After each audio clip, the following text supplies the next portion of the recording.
Step 3 na tayo. So, dapat verify din tayo sa ating Shopee Pay. So, bakit nga ba kailangan si Shopee Pay? Kapag 2,000 pataas yung commission na na-receive natin, ilalagay yan ni Orange App sa ating bank account. Pero kapag mababa sa 2,000 yung commission natin, ilalagay yan ni Orange App sa ating Shopee Pay. So, ang ginawa ko kung ano yung details ko na nilagay ko sa aking C-Bank, yun din yung details na nilagay ko kung ano may hinihingi dito sa Shopee Pay.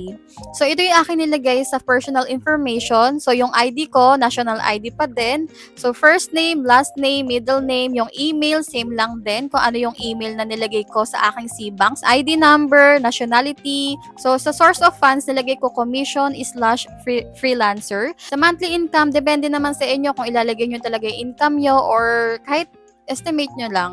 And then, city of birth, address na nakalagay sa valid ID, date of birth sa valid ID pa din. So, industry nilagay ko online selling. Occupation, dependent. Employer name, NA. Purpose of account opening, nilagay ko Shopee Marketplace payments. Politically exposed person, completed. And then yung present address, dito nilagay ko yung aking present address. So, hindi ito yung address na nakalagay sa aking valid ID.